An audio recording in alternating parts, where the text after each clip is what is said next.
Hey everyone, welcome to Hope for Survival YouTube. Thanks for tuning in.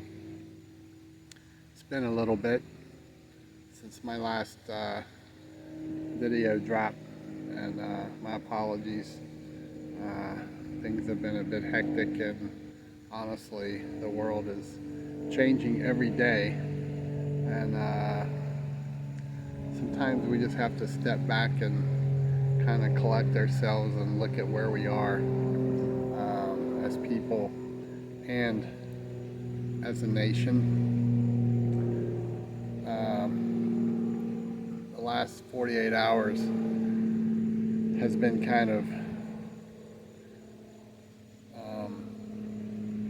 it's been kind of sad for our nation.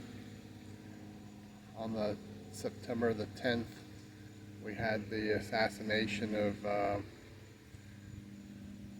freedom fighter and American lover, Christian Charlie Kirk, and September 11th we had the remembrance of 9/11 and the dreadful day it was for our country, and all the lives that were lost on that day and the days following in the recovery effort with the first responders who have died since responding to the towers.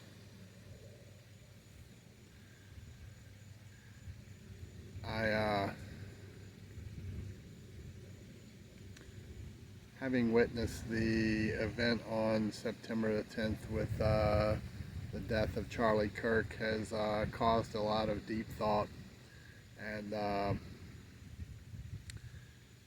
sadness in many ways.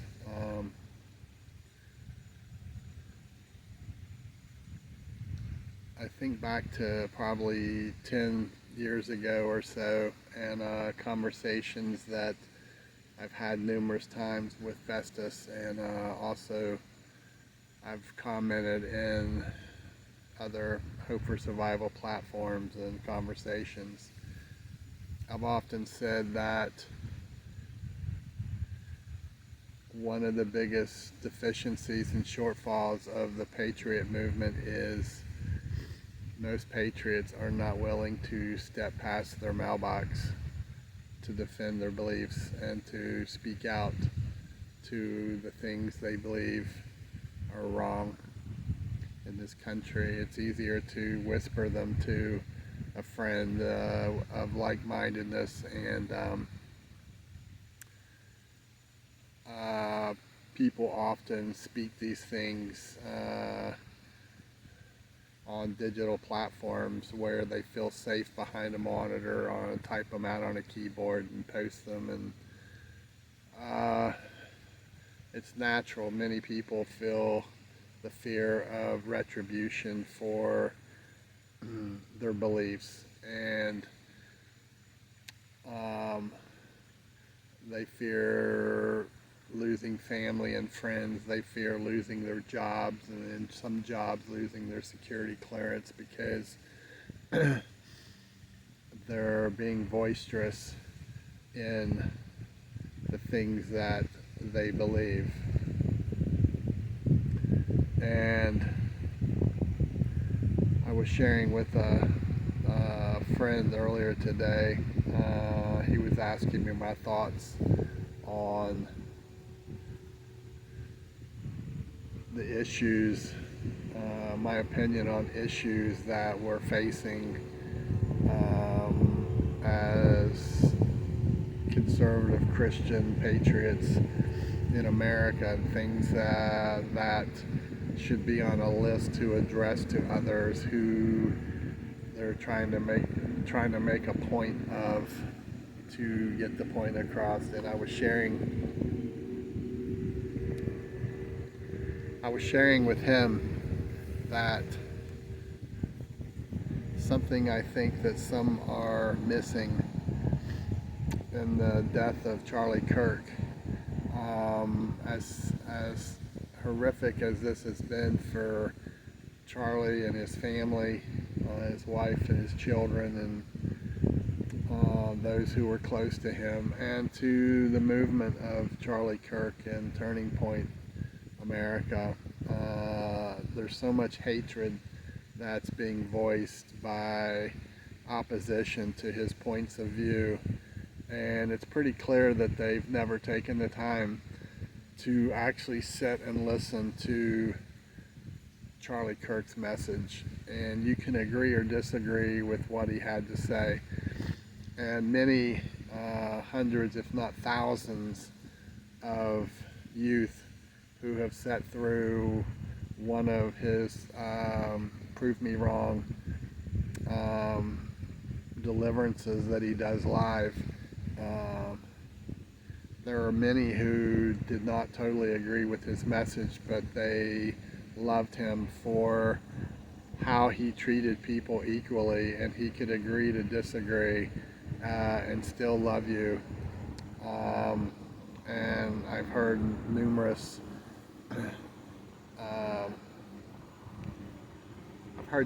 messages from individuals who credited Charlie personally for turning their lives around in different perspectives, from politics to choices they had made or were about to make regarding their own personal life, and he opened their eyes to a bigger world, and a world of hope and love and faith, and avenues out of maybe places they felt trapped at. And it was powerful stuff. And there's those who are voicing hate, calling him a fascist for his views. And I think one of the biggest points that's being missed amongst so many who have spoken out in love and support to Charlie and his family, and statements being made that this is the beginning of the change.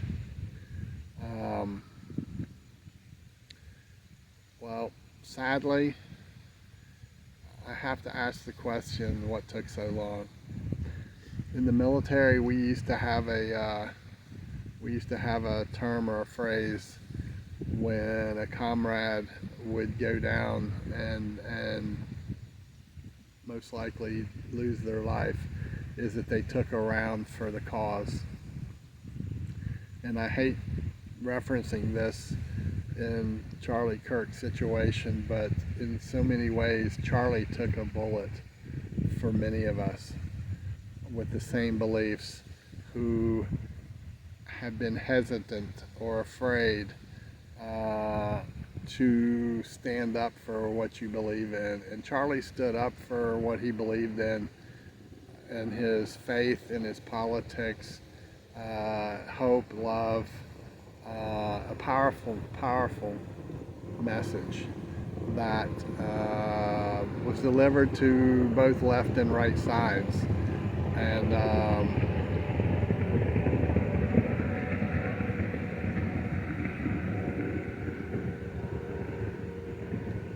And you didn't have to agree with him, but he would allow you to speak, and he would hear you, and then if he didn't agree, he would tell you, and he would tell you why. But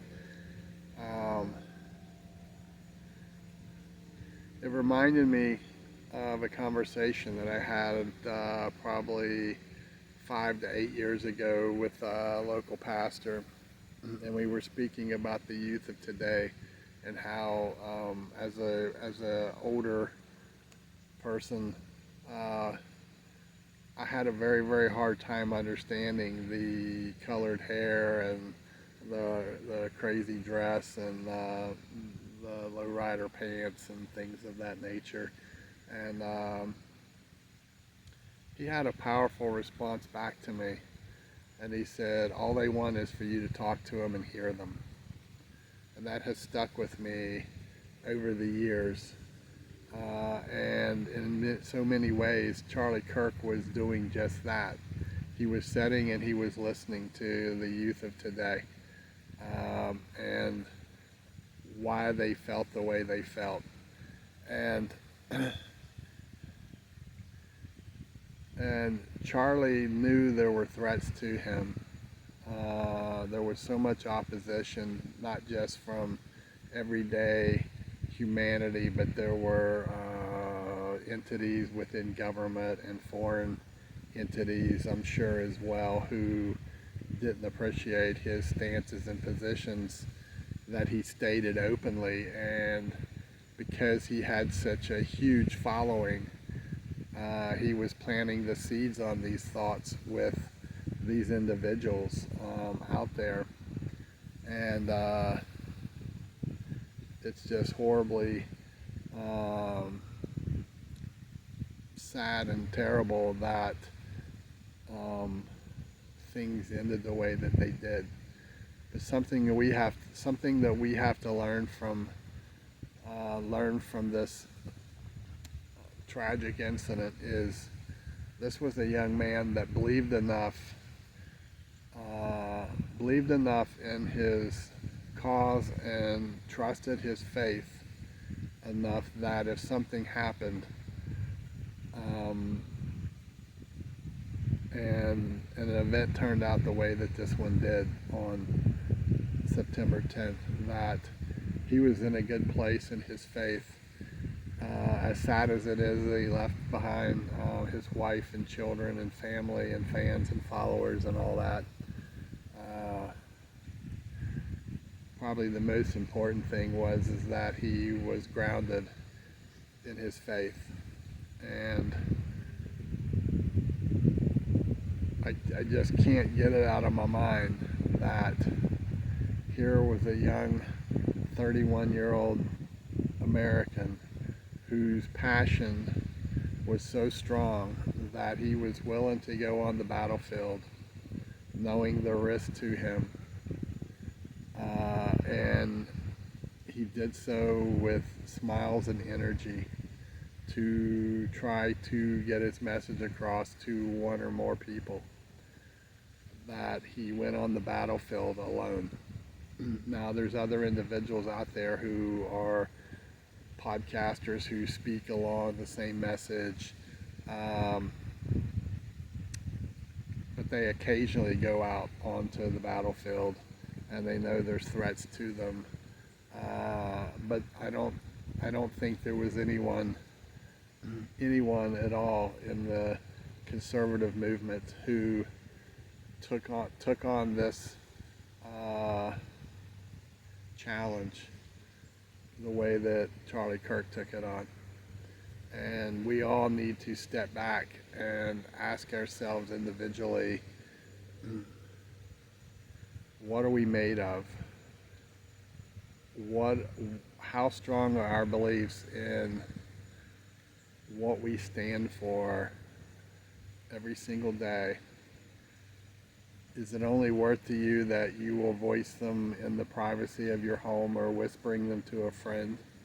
This doesn't mean you go out gung-ho, toting a gun, and be all crazy. There are ways we've talked about for years, getting involved locally, making sure your home's right, your faith's right, get involved in your community, okay, from the ground up. There's issues at the high level of government that need addressed that you have to hold your elected officials accountable for now, and don't let them blow you off, and ensure that officials who are running for elections have been clearly vetted and that you have the best possible candidate running for election, then go out and support them to get elected.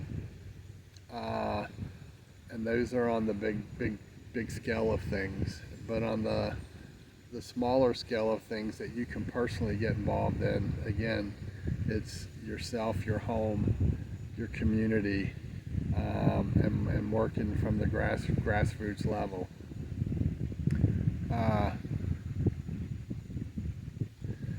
I've heard in the last 2 days, I've heard so many people talking about, war is on, this is the start of the revolution, and things of that nature.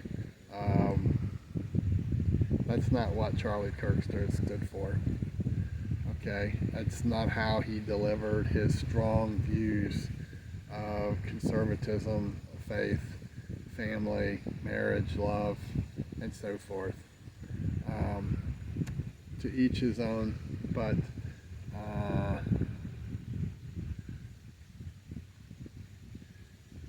I do believe in many ways the assassination of Charlie Kirk was crossing the red line in the sand. I'm just still not convinced that those with similar beliefs as Charlie Kirk realize how to and what it takes to cross that line. As I've said for several years, the conservative movement has lots of guns and ammunition and all that stuff, and you know, they like to go out and play weekend warrior and things of that nature. But the conservative movement at the high level, they want to have investigations and they want to look into it and everything like that. And at the same time, the left side is punching us in the face. They're bulldozing us. They don't care if it's a violation of federal law or not. You hear elected officials at the federal level on the left talking about when they go home to their rallies, talking about going in restaurants and finding folks that are conservative, maybe with MAGA hats, and confronting them and chasing them out of the restaurants, or bashing them in the face, or beating them down, and things of that nature. They are playing by a different set of rules than the right side. So the question again is, when will the right side stand up and say, not anymore, and figure out ways to confront all the different approaches from the left? It's not easy. It's going to be tough. You may have a lot to lose in this, but when it seems like a struggle to you, just remember Mr. Charlie Kirk paid the ultimate price for everything that we stood for and believed in. Okay? So take that to heart and give it some thought. And there's a lot of folks who are talking about this topic out there, and they're showing reels and they're showing all the sad sympathy things. I get it. But the bottom line is, this young man was on the battlefield pretty much alone, standing up for a cause that he believed in, and there should have been many, many, many more of like-minded individuals on the trail who are out as well, spreading the message peacefully. So give it some thought, and if you have any comments or questions, leave them below, or you can email them to me at preparedness101@protonmail.com, or you can again leave them down below. If you like this video, please hit like, and if you haven't subscribed, please consider subscribing and share this message with others, and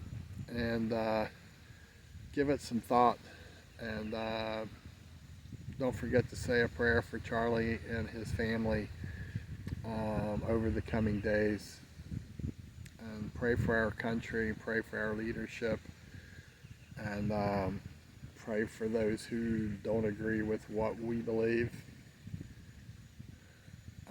that we can come to a mutual understanding that we can agree to disagree, but we're all still Americans, the country that we love. So remember to give thanks, and don't forget to count your blessings. Bravo Echo out.